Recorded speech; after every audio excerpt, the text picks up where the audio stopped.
দেশের বেশ কিছু অঞ্চলে রাসেলস ভাইপার সাপ নিয়ে আতঙ্ক ছড়িয়ে পড়েছে। তবে উদ্বিগ্ন না হয়ে সচেতন হওয়ার পরামর্শ দিয়েছে পরিবেশ, বন এবং জলবায়ু পরিবর্তন মন্ত্রণালয়। সেই সঙ্গে সাপের দংশনে কয়েকটি কাজ করার পরামর্শ দেওয়া হয়েছে। মন্ত্রণালয়ের এক সংবাদ বিজ্ঞপ্তিতে আজ রাসেলস ভাইপার সাপের কামড় এড়াতে কিছু পরামর্শ দেওয়া হয়েছে। সেই সঙ্গে সাপ কামড়ালে করণীয় বিষয়েও 6টি পরামর্শ দেওয়া হয়েছে। একসময় বিলুপ্তপ্রায় রাসেলস ভাইপার বা চন্দ্রবোরা সাপ ক্রমেই সারা দেশে ছড়িয়ে পড়ছে। বরেন্দ্র এলাকার সাপটির দেখা মিলেছে বরিশাল, পটুয়াখালী, চাঁদপুর, এমনকি ঢাকার আশেপাশেও। এমন পরিস্থিতিতে রাসেলস ভাইপারের অ্যান্টিভেনম কাছের সরকারি হাসপাতালে বিনামূল্যে পাওয়া যায় জানিয়ে জনসাধারণকে আতঙ্কিত না হওয়ার অনুরোধ জানিয়েছে পরিবেশ, বন এবং জলবায়ু পরিবর্তন মন্ত্রণালয়। সেই সঙ্গে রাসেলস ভাইপার কামড়ালে কিছু কাজ করতে বলা হয়েছে।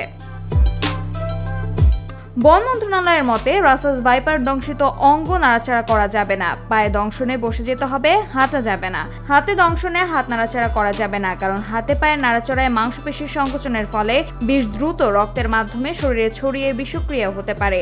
আক্রান্ত স্থান সাবান দিয়ে আলতোভাবে ধুতে হবে অথবা ভেজা কাপড় দিয়ে আলতোভাবে মুছতে হবে। ঘড়ি বা অলংকার বা তাবিজ ইত্যাদি থাকলে খুলে ফেলতে হবে। দংশিত স্থানে কাটা বা সুই ফোটানো যাবে না বা কোনো প্রলেপ লাগানো যাবে না। সাপে কাটলে ওঝার কাছে গিয়ে অযথা সময় নষ্ট করা যাবে না। যত দ্রুত সম্ভব কাছের হাসপাতালে বা স্বাস্থ্যসেবা কেন্দ্রে নিয়ে যেতে হবে।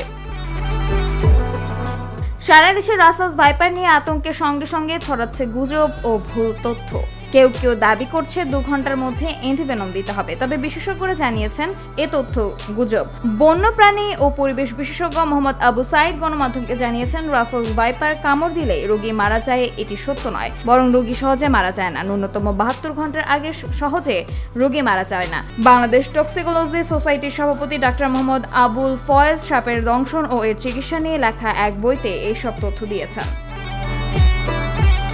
এমন পরিস্থিতিতে রাসেলস ভাইপার সাপ নিয়ে আতঙ্ক না ছড়িয়ে জনসচেতনতামূলক প্রচারণায় জোর দিতে বলেছে স্বাস্থ্য এবং পরিবার কল্যাণ মন্ত্রী ডাক্তার শ্যামন্তলাল সেন। রাসেলস ভাইপারের অ্যান্টিভেনম হাসপাতালগুলোতে পর্যাপ্ত মজুদ আছে জানিয়েছেন মন্ত্রী। একই সঙ্গে কোনো অবস্থাতেই কোথাও যাতে অ্যান্টিভেনমের ঘাটতি না হয় তা নিশ্চিত করার নির্দেশনা দিয়েছেন তিনি। সামিহা তাবাসসুম, খবর সংযোগ।